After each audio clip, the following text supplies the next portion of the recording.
Okay, I guess we can start.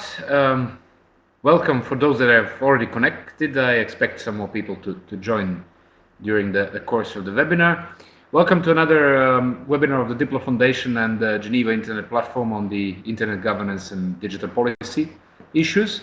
As some of you might know, the others probably not, that the GIP, the Geneva Internet Platform, tries to update at the end of each month the global community about what has been happening in the field of internet governance in the previous month. So the last Tuesday of each month is actually a webinar coming from Geneva with the updates. And the last webinar that we had a number of hot issues, among which were IANA transition and other cybersecurity, but net neutrality popped up quite high in this barometer, as we call it, with a high pressure of discussions about net neutrality because of the guidelines prepared by the body of the European regulators, BEREC, when it comes to the implementation of the EU regulation in terms of net neutrality. So we thought it might be a really good moment to try to explain what these guidelines actually bring, how are they going to be implemented, what is their impact on Europe, but also since Europe is kind of one of the leaders in discussions about net neutrality, what could be the implications to other parts of the world, how different stakeholders see it, how the regulators see it, and so on. And it's really my pleasure to welcome Frode Sorensen, who is also a friend of ours for years in these discussions about net neutrality. He's a senior advisor at the Norwegian Communication Authority, NCOM, but he's also a co-chair of the BEREC Net Neutrality Expert Working Group. So on one hand, he's been deeply involved in the preparation of the whole process of net neutrality in Europe and within the BEREC process. But besides, and I think it's really worth mentioning, Norway was actually one of the, if I can put it that way, trendsetters when it comes to the guidelines on net neutrality. A number of years ago, I remember at the Internet Governance Forum, starting from Hyderabad in 2008 and onwards, we kept doing the workshops discussing net neutrality, and the Norwegian example was always raised as one of the interesting examples possibly working. So Frode also has a lot of experience and expertise, kind of a footprint in this discussion, and that gives me even greater pleasure to have Frode with us on the webinar. Before I pass the floor to him, just briefly what the format of the webinar is. So we'll have Frode presenting the main points related to the BEREC guidelines and net neutrality within the next 20-25 minutes with a number of slides. And afterwards, we are going to go on with the questions and answers. You can post the questions through the chat window, so I'll be following it and collecting them. I'll try to maybe group some of them and raise as many as possible within the next hour as we have for the webinar. You are certainly invited to already start raising, as the presentation rolls, start raising the comments and questions, even discussing in the chat, and then I'll simply try to follow that and pass some of the key points to Frode after he finished the presentation. The webinar will be recorded. We'll have the recording available afterwards, but we'll share that at the end with all of you. Frode, I leave it at this, and the floor is yours, so you can start. Thank you very much, Vladimir, for this very nice introduction. I'll try to guide you through the European state of net neutrality, and I emphasize that my presentation today is as an employee of the Norwegian regulator, but I'll also give my lot of information about the BEREC guidelines and the European regulation in general, of course. If we take a quick look at the content of my presentation, I will briefly give an introduction to net neutrality and the timeline. And after that, we'll go through different aspects of the European net neutrality, looking into the aims, the commercial and technical practices, to some extent, I guess we also have some time to explain about transparency, supervision, and enforcement. But I most of all want to have some time in the end of my presentation for a discussion about a possible impact of these guidelines from BEREC, and finally a short summary before we go into this open discussion which Vladimir will chair. Looking at the background of net neutrality, I guess it is familiar to many of you, but to make sure we have common understanding, a common starting point of this discussion today. The view users have of the internet is like this. It's the over-the-top view where you have your computer as an end user and you are communicating typically to servers with information, or maybe also to some other end users. This is actually not the internet at all. This is the content that is available over the internet. So when it comes to net neutrality, it's important to understand that the net neutrality is related to the network layer, which is used to interconnect all of these computers. And if we summarize what net neutrality is in a very short phrase, we can say that first of all, content and applications that we connect and communicate over the internet is decoupled from the internet, from the network layer, and that net neutrality belongs to this network layer of the internet. So it's the transmission of information over the internet that is neutral. That's the core, the essence of net neutrality.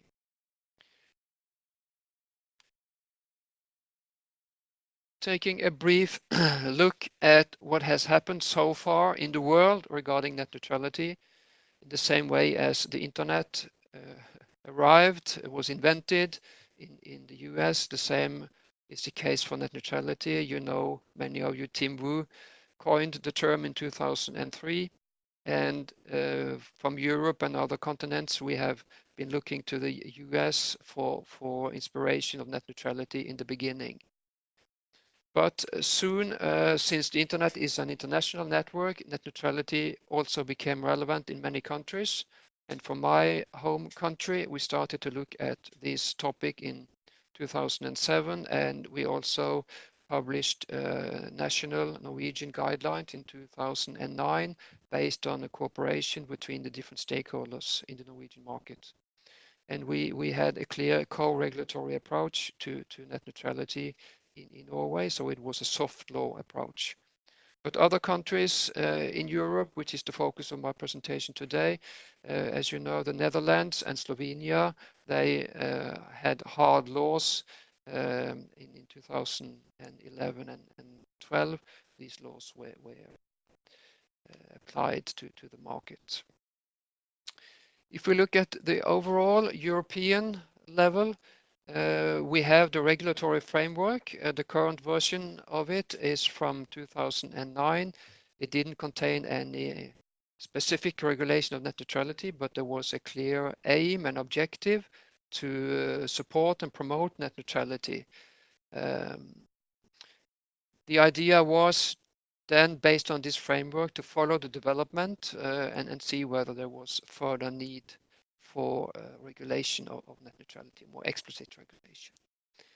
And as many of you know, in 2013, the Commission proposed a new regulation. It was actually a package of different types of regulation, but net neutrality was one important part of it. And in the end, when the political negotiation produced final text, the final law, it only contained rules about roaming and net neutrality.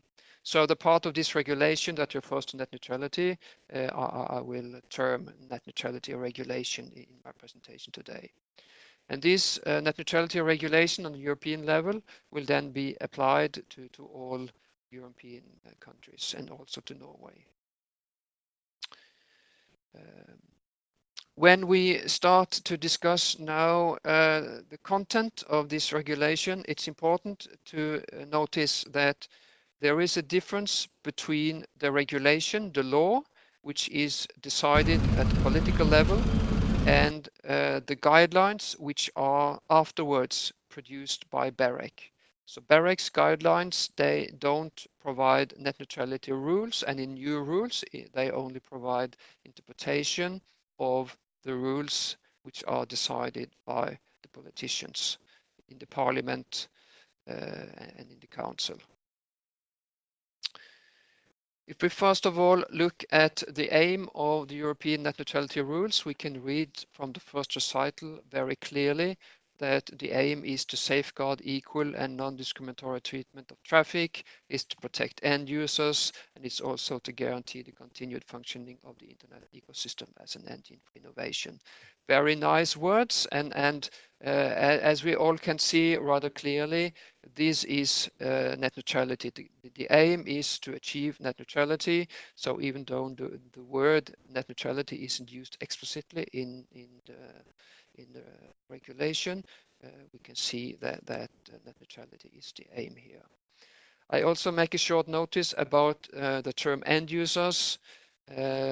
Sometimes we consider consumers as the typical end users, but as BEREC's guidelines has clarified, we also consider the content and applications, content and application providers as a type of end users.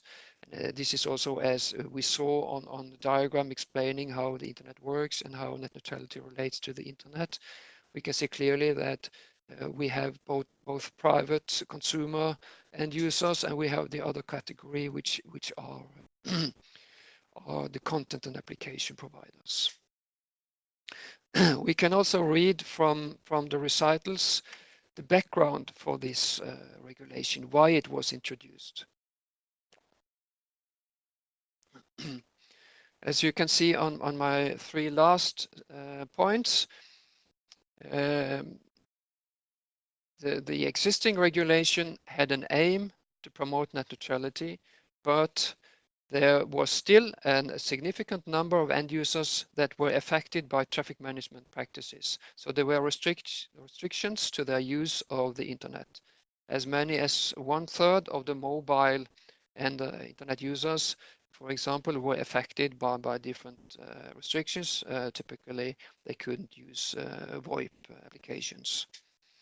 And there was also a concern, as we could read from the Commission's first proposal too, that different national approaches to net neutrality arose in the European continent. And in order to facilitate the internal market, there was a goal to have a common regulation at the union level. If we go on then and look at more details to the regulation, we have both rules regarding commercial practices and regarding technical practices. Regarding commercial practices, zero rating is the most prominent example, obviously. And if you read the regulation and similarly the text of BEREC's guidelines, it's clear that zero rating as a practice is not prohibited per se. It's not necessarily accepted either. It depends on the actual implementation of this commercial practice. The guidance given by BEREC in this regard is that we see one example of a zero rating practice that would clearly infringe the regulation, and that's the type of practices where all applications are blocked except the zero rated application when the data cap is reached. This is due to the fact that in this case there is also a technical blocking of applications. So this is why this is considered by BEREC to be a clear example of infringement regarding commercial practices. In other cases, there will typically be more or less clear. It will typically be less clear what is allowed and what is not allowed. And in order to assess other practices, BEREC suggests a set of criteria in its guidelines. These criteria are circumvention of general aims of the regulation, the market position, both of access providers and content providers, its effects on end users' rights, And as I explained previously, we both consider consumers and other types of smaller businesses, as well as content and application providers. And finally, regulators should take into account the scale of the practice and availability of alternative offers. Moving on to technical practices, we have both technical practices related to the Internet Access Service, and we have technical practices related to other services provided in addition to the Internet Access Service. Traffic management of Internet Access Service is typically provided at 3 different levels, and you can clearly see these levels in the regulation. First of all, we have the ordinary best effort handling of traffic, which is the treat all traffic equally phrase used in the regulation. As a second step, the operators are also allowed to use reasonable traffic management. And this term reasonable traffic management isn't used exactly as in the same way as, for example, the FCC regulation. So it has a specific meaning in the European regulation. And it's explained in the legal text that reasonable traffic management is based on objectively different technical quality of service requirements. So it means that the quality of service requirements of the traffic has to be the reason for applying this kind of traffic management. Typically, traffic will be handled in specific categories of traffic, and there is also a requirement that the traffic, the specific content of the traffic shall not be monitored in order to provide these categories of traffic. It remains to be seen to what extent this kind of traffic management will be used by operators. But anyway, this is something that is known from technical specifications, and there is a possibility for operators to do this and still be in line with the European regulation. And finally, as the third category, which contains a list of 3 different exceptions. In these exceptional cases, the operators are allowed to perform more strong way of traffic management, such as blocking of traffic or slowing down, which typically means throttling of specific applications. Only in very specific exceptional cases this is allowed, and these exceptions are compliance with other laws, its preservation of integrity and security, and finally congestion management measures.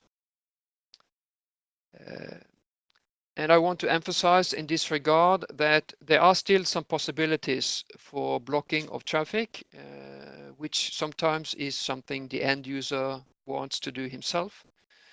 And then this alternative is that any measures you as an end user perform in your terminal equipment is of course not regulated by this law. So the regulation is only related to network internal functionality. For example, blocking of traffic provided by the ISP would be regulated by this regulation. But if you, for example, want to have parental control functions on your PC, that's of course an obvious alternative for network internal practices. And finally, I also want to emphasize regarding traffic management of the Internet Access Service that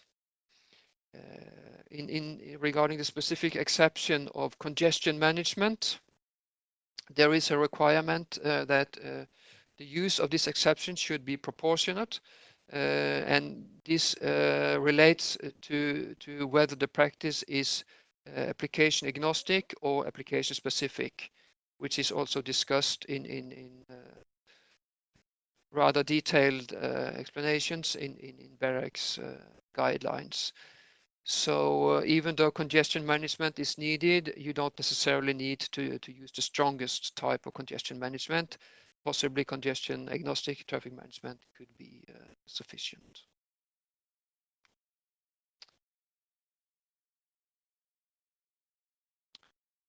briefly about specialized services. Specialized services is a concept not used in the regulation, but it's called other services than internet access services. So they are typically provided in parallel to the internet access service. So I'll just finish the description of the specialized services now, and then we can go to the discussion concluding part afterwards. So examples of specialized services are very good to use in order to understand what the concept is about. And BEREC guidelines provide 3 examples. It's the new upcoming voice over LTE in the new 4G networks. BEREC considers that this may be used as a specialized service. We have linear broadcasting IPTV services with quality requirements and real-time remote health services. These 3 examples are considered to be usable as specialized services. More generally speaking, there are requirements regarding specialized services. First of all, there is a requirement that there should be a necessity to have this service, which means that it can't be provided with sufficient level of quality on the internet. The second requirement is that there is sufficient capacity to provide these together with the internet access service. And the third requirement is that the specialized service is not supposed to be a substitute of the internet access service and thereby provide a way of circumventing the regulation. So I skip two slides regarding transparency requirements and supervision and enforcement. These are less complex and less less discussed issues, so we can leave that for the discussion later in case you want to look into these aspects. So I just go briefly now through my discussion points, which I have an understanding there is particular concern about regarding how to understand the regulation, and then I'll close my presentation and we go over to this two-way discussion afterwards. So first of all, it's important when we continue the discussion, but also in my presentation, that the regulation itself, which is provided by the political level, sets requirements, and these requirements can't be changed and couldn't be changed by BEREC when they provided guidelines. So therefore, many concerns that have been regarding the regulation are actually, in my understanding, mostly related to the regulation itself and not to the guidelines which interpret the regulation. And this we can return to afterwards when we take the discussion. I think it's important to emphasize when it comes to the impact of the regulation that I believe, and the goal with the regulation as well, I believe that end users' rights has a very good protection in this regulation, and there is an emphasis of end users' control. So when there is a requirement for equal treatment of traffic, and I explained there are some exceptions to this equal, and when the end user has an explicit right to run applications, there are actually no limits regarding how the end users can use his access. And this should be a very good protection to the freedom of expression, for example, which would be a more higher level impact of this kind of regulation. So from the end user's point of view, I would think there would be a very good protection. That's my understanding of the current regulation. Regarding the content and application providers, which are typically in the focus of this aspect of innovation, they are protected as end users, as I've explained already. But I also want to emphasize that it's not only still possible to innovate on the edge, there is also considerable possibility to innovate in the core of the network. If you look at more detailed discussions about technical traffic management, what is allowed and what is considered to be an infringement, there is a very good compatibility between what the regulation explains and what the internet technology has in its current toolbox, so to speak, and also upcoming technologies becoming available on the internet. And finally, there has been some concern regarding the new and upcoming 5G networks. And as also BEREC explained explicitly in their guidelines, we consider the European net neutrality regulation as compatible to 5G development and deployment, and this technology, which is now coming in 5G to provide quality of service requirements, could typically be used for specialized services, which are allowed to provide in parallel to the internet access service. And finally, not any statement about zero rating, but there is, of course, still questions pending regarding zero rating. There is no very clear, strict regulation of zero rating. There is this case-by-case assessment. So it will be interesting to see in the upcoming years how zero rating will be regulated more in detail and to what extent there will be a proliferation of zero rating on the internet or not. That will really be interesting to see in the near future.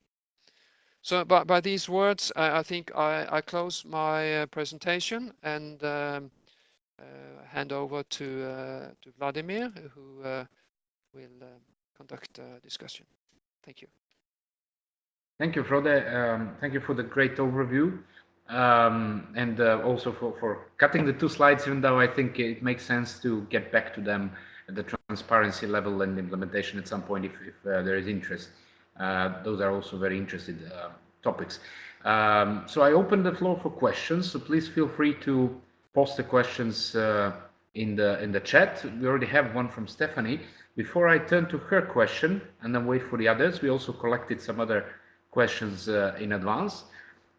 Maybe the first question for you or the comment would be, to start with, would be that basically there was a long process of drafting the European level regulation on this. So the guidelines, as you said, are actually trying to suggest an implementation level of those. But to what extent are the guidelines obligatory for the regulatory authorities? So how do you see the next steps of implementing these guidelines, and can we expect that the regulators throughout Europe will take them seriously? We have already seen some of the reflections from the UK and other countries. Okay, UK is maybe a different case, but anyhow, to what extent do you see that the regulators are going to obey to them? I think they will do so to a large extent. The guidelines themselves explain in the first paragraph that NRAs should take utmost account of the guidelines, which in my understanding is a rather strong way of expressing this. So that's the general answer to this. When it comes to practices that will be assessed on a case-by-case basis, which is typically zero rating, it's of course more difficult to know how uniform the regulation will be across countries. So there may be some limitations in that regard, but still, even though BEREC doesn't have a role in this regulation, it's a regulation conducted at the national level by the national regulator. BEREC is still a forum for regulators, so we meet regularly and discuss cases. So we have a possibility to exchange views and leverage on each other's experiences from the market. So I believe we can achieve a rather uniform regulation of zero rating as well, but it remains to be seen, of course. Two build-ups on that aspect. One is you might maybe shed a little bit more light on the process of coming up to the guidelines, in the sense of we know the last phase when there was an open call for comments. There were hundreds of thousands of comments from civil society, from telecom sector and so on. But simply, how did the process go? To what extent the other regulators maybe have been involved? I suppose they have in the whole process of drafting, which might give us maybe a bit more light on the implementation level as well. What can we expect? In the internal development of the guidelines, there was a huge interest among regulators. So I think this was one of the most popular, so to speak, topics in BEREC at the time. So I will say regulators all over Europe have involved in this. And during the development phase, we also had, first of all, dialogue meetings with different stakeholders at the very early stage to take their views and concerns into account as we started the development of the guidelines. And then we had this public consultation, which at least at the European scale, it was a huge interest for the public consultation. Even though we didn't receive as many responses as they did in the US. So I think I would say that we have sought views of the market and of the different European regulators, and have taken all of this into account in the final guidelines. That's my clear understanding. Okay, great, thanks. We'll get back more to zero rating and the specialized services a little bit later. I want to move to Stephanie's question, which is linked basically to what I mentioned previously on the GSMA and Vodafone. They already raised some questions, and the regulators in the UK and so on, where Stephanie says the ISPs may be in breach of regulations if they block adult content, even if customers opt in. The effect of child owner and protection measures. So who will take final decision in the UK and other European countries? Does BEREC have any position on that? Yes, we have explained something in the guidelines, but I think it's important to roll back and clearly understand that this limitation that operators are not allowed to do any manipulation of the traffic in the network, even though if they provide some kind of consumer and user consent to this limitation is something that we have from the regulation. So this is something that is decided on the political level. So even though BEREC guidelines also goes a little bit more into detail about this and explains how we understand it in detail, this is not something that, this is not a rule that BEREC has provided. This is an interpretation of an existing rule in the guidelines. Regarding how this may be handled at the national level regarding concrete practices that we have or practices that will emerge.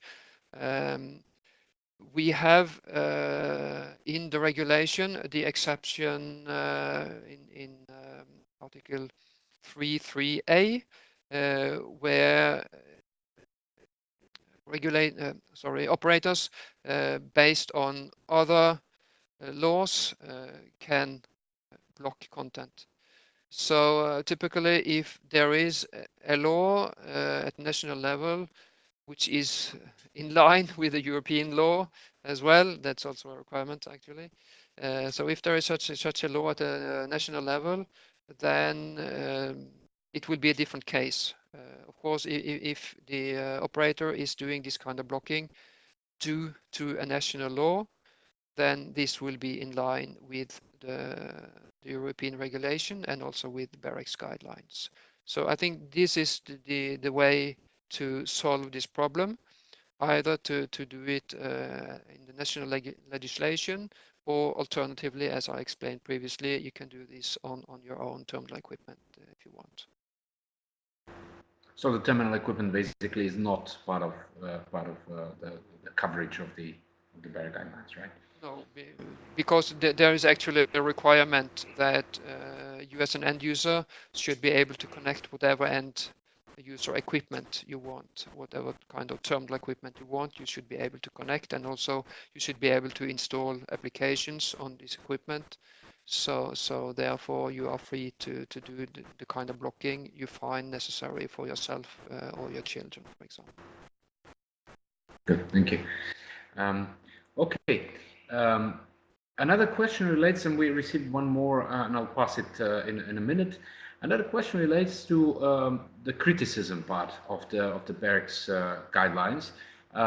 So on one hand, the civil society seemed to be quite happy, even though there was a long process of developing the civil society opinion as well, and it's not unique, definitely. And on the other, we heard some of the criticism from the telecom sector that the guidelines might be too prescriptive in terms of the ex ante prohibitions as opposed to the ex post approach that they consider that the regulation actually took. So do the updates, I mean, the guidelines carry a change in this approach from the regulation to the guidelines itself, to the implementation? How do you see that? I can provide two aspects, discuss two aspects regarding that. First of all, again, repeating myself, it's important to distinguish between the regulation and the guidelines, and this is also something we saw in the responses during the public consultation. In many cases, we received criticism for something that was actually something that was provided in the regulation, which was therefore decided at a political level, which of course BEREC was not able to change. So this is important when you look into whether you are happy or not with the regulation. Everybody can, of course, be unhappy with anything as they want, but it's important to understand where to address this unhappiness. Whether it's an interpretation that is too strong from BEREC's point of view, from BEREC, or whether this is something that's it's actually provided in the legal text. I think that's important to emphasize. Secondly, more specifically about the ex ante question, we received comments from operators regarding this during the public consultation, and we understood that it was not clear in the draft guidelines whether we, from BEREC's point of view, foresaw any kind of ex ante assessment of either commercial practices or technical practices, or for example, specialized services. But this was never the intention. But in order to make this 100% clear, we added some text in the final guidelines explaining that explicitly. We explained that there was no requirement to ex ante have any kind of acceptance for the practices that the ISP want to have in his market, want to use in his market. Okay, thank you for that one. There was a question from one of the participants related to, up to your knowledge, what is the position of the German government with regards to the net neutrality and the guidelines at the moment? If you have any information, yeah, okay. And if Sorry, you I feel, really don't know. sure, that's absolutely and I would not, in case I knew anything, I would not like to discuss national aspects in other countries. I think that's something you would, in this case, would need to ask German authorities about. Okay, thanks. Now back to the probably some of the hottest aspects of the guidelines and the net neutrality discussion in the recent year or two or three is actually the zero rating and specialized services. So the first question or comment was related to a number of there was a group of individuals and think tanks that criticize aspects of the guidelines related to zero rating and specialized services, simply being worried that the guidelines might actually ban to some extent or disable zero rating and other specialized services.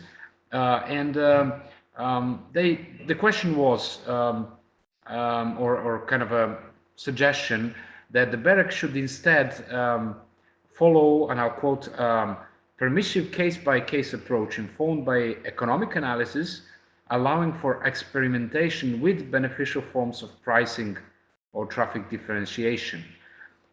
So in relation to that, you clearly outlined some basic guidelines when it comes to zero rating, and you mentioned that it's still, of course, open. But to what extent do you see that whether the guidelines were kind of maybe overly disabling the zero rating and specialized services, and could possibly endanger some kind of innovations and experimentation, as they put it there? If I understand you correctly, you are both addressing zero rating and specialized services, and I think we should discuss them separately, as zero rating is a practice which is not related to specialized services. Zero rating is something that's related to the internet access. So zero rating is when you don't pay for some selected part of your traffic, of the traffic you send towards the internet. So it's typically one content provider which you access over the internet, and you don't count that traffic from your data cap. Alternatively, it could also be a group of content providers which you don't count. But it's anyway a question about traffic over the internet access. And as I also explained in my presentation, there is no prohibition to provide zero rating. So in my understanding, therefore, there is possibility for experimentation, and typically if you provide some kind of beneficial services, as you use as an example, that would of course be something that would be taken into account by the regulator when he assesses the practice in the market. So typically the regulator would have to take an overall view to the national market, and I listed the different criteria that come into account, and you clearly would have to use a deep analysis. You would need to discuss with the providers what kind of practices they have, and see, for example, look at the market position of both the access providers and the content providers, etc., etc. So it would be a rather deep and thorough analysis that would have to be done before the regulator can draw any conclusion. So in my understanding, there definitely is a possibility to do experiments regarding zero rating. A few words about specialized services. In my understanding, there is also a considerable possibility for provisioning of specialized services. They are allowed as long as you comply with the requirements. You have the necessity requirement, which I explained, but I also think the most important and most obvious requirement is the requirement of sufficient capacity. So as long as there is sufficient capacity for the internet access service, so the capacity is in line with what you are subscribing to, then there is a possibility to provide specialized services in parallel to this, in case it's necessary in order to comply with, for example, specific quality of service requirements for this kind of service. And I think really the 5G is a very good example regarding how specialized services could be provided. So I really don't see any reason for concern regarding this. This is actually a way of allowing continued technical development on the internet and in mobile access networks and still comply with the net neutrality regulation. So my understanding, this goes together. I'll stick a little bit more to the zero rating, and thanks for explaining the whole concept again. You mentioned that basically there is a kind of there is a space for testing how it works, and there are certain limits or red lines that could not be crossed.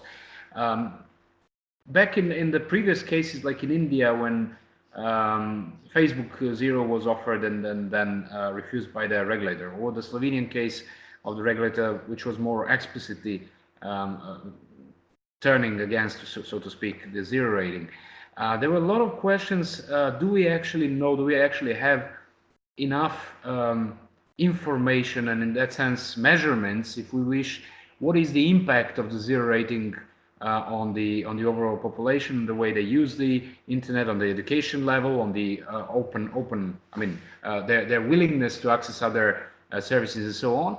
And it appeared in the previous couple of years in discussions at the Internet Governance Forum and Eurodec that there are not that many research and analysis how the market behaves and how the users behave.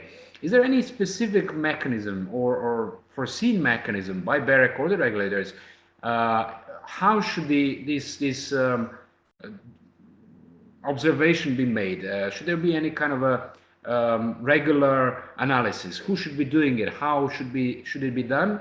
Or it's rather on the telecoms and the other side to show that there is no impact? How do you see this kind of a quantification and measurement of the effects of zero rating in the link to guidelines?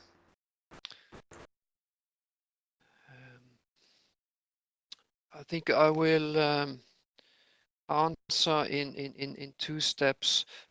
First of all, when it comes to comparison between the European regulation and other regulations, whether it's a former national regulation in a European country or a different continent or a larger country like India.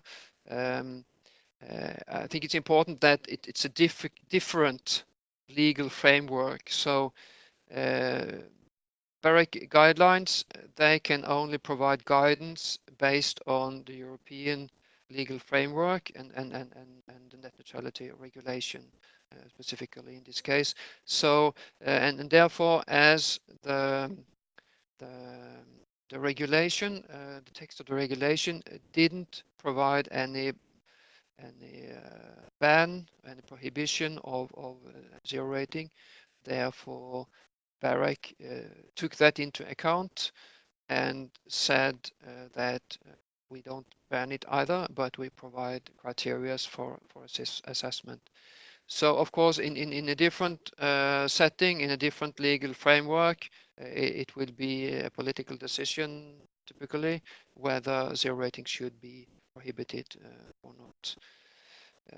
Regarding how to analyze zero rating now and in the upcoming years under this European net neutrality regulation, I don't have a clear answer. I'm not an economist myself, so I can't provide any deep explanation of this. But as you can see from the criteria, and also if you read more of the details of BEREC guidelines, you can see that it's a question about assessment, typically of the competition situation. So it's regulated by this specific regulation, the net neutrality regulation, but it's the same principles as you use under competition regulation that is usable for some of the criteria provided in this list from BEREC. But as you implicitly indicate, I agree with you. There is still a need to further look into the impact of zero rating. So that's of course something that is welcomed from any regulator. I don't know if that answers your question, but that's the best I can do, being a Thank you. non-economist. Thank you. No, certainly. I mean, it is simply good to have even the open questions that we can keep noted down and then see how we can. And I mean, this question about the analysis of the impact is definitely does not imply only to the or relate only to the regulators. This is something that is probably a joint effort, and the previous discussions actually emphasized it. There were a lot of think tanks and academic society or academic community that actually came up with some research. I remember hearing at the GSMA one of the research about coming from India actually, which is still incomplete, and the conclusions cannot be drawn so easily. So it's a kind of a joint effort to have as many information as possible, and I'm sure that the regulators will take that into account. That's simply opening the question in a way. Um, I would, before we have some more minutes, I would like you to take a minute back to the slide that you skipped, which is the transparency slide. Because I think it's important that we don't leave it without that. Even though most of the discussions were around that transparency is simply not enough. But this is an important component. So maybe just briefly, what are the parts of the transparency arrangement within guidelines? Yeah, I think first, generally speaking, that it's interesting to note that in the previous regulation, we had the previous European regulation, it was based on transparency only. And in my understanding, we can understand, since we now have a new regulation, that this transparency was not sufficient. So that is, in my understanding, why we now have a new, more explicit regulation, because transparency is not sufficient to ensure net neutrality in the market. But on the other hand, of course, transparency is important, and transparency is also a part of the current net neutrality regulation. This transparency is supposed to be provided by the ISP, both in the contracts to the end user, but also to be published. So this information is available, for example, before you enter into a contract, if you want to compare different offers in the market, etc. The more detailed information that the ISP is supposed to provide is, as you can see on the slide, if it's visible for participants now, it's the impact of traffic management measures, it's the impact of volume limitations and speeds, etc., and the impact of any specialized services over the internet access service. So it's a question about how provisioning of the internet access service and the specialized services, if there are any, how this impacts the end user. And finally, we can see there is now a requirement, a more detailed requirement regarding upload and download speeds of the internet access service, and in particular in the fixed networks, where we have this concept of normally available speed, which is more in line with the typical end user experience when you are using your access service. This is actually what you are interested in. You are not so very interested in what you can receive in maximum in some cases.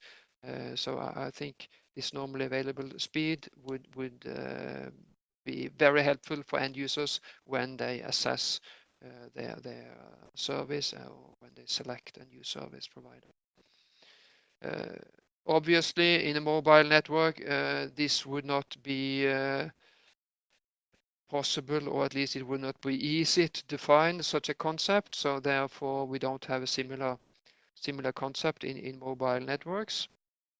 But BEREC suggests that typically the mobile speed could also be explained in a kind of a coverage map, so you can see different speeds available in different parts of the network. So that's should be more helpful than just have a figure and a number to refer to.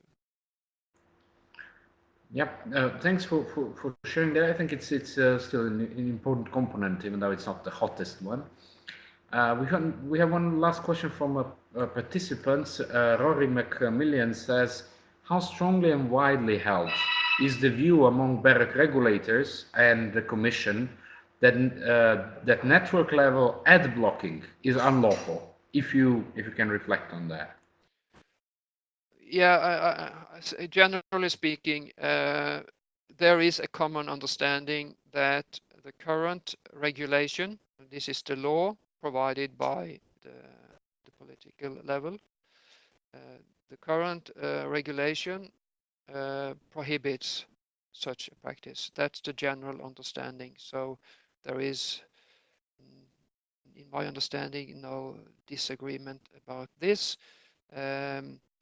If you look back at former BEREC documents, you will see that end user view and user control is an important criteria which BEREC has suggested as a part of the net neutrality regulation, for example, in the quality of service guidelines in the scope of net neutrality from 2012 from BEREC.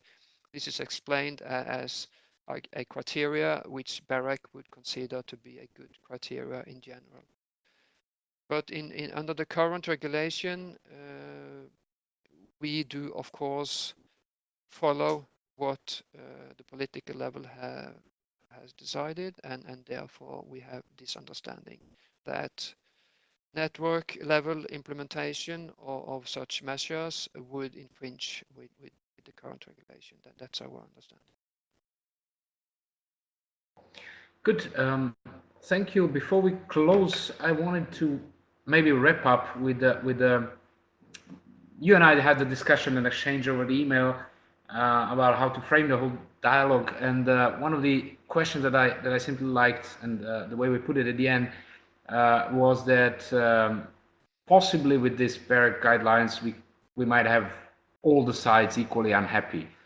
And that throughout this process of negotiations on net neutrality and debates in the recent years, all sides have somehow been coming closer to the zone of possible agreement, as the diplomats would say. So maybe in a nutshell, do you have the impression that the current guidelines, have reached to the largest extent this kind of a zone of possible agreement by all sides? And can you say that you feel that all the parties are equally happy or at least equally unhappy, or you think that there might be further iterations in this process? I think we need more time to understand this clearly, but of course it's a part of the process in the earlier stages to be unhappy. That's a part of the way you argue in the discussion.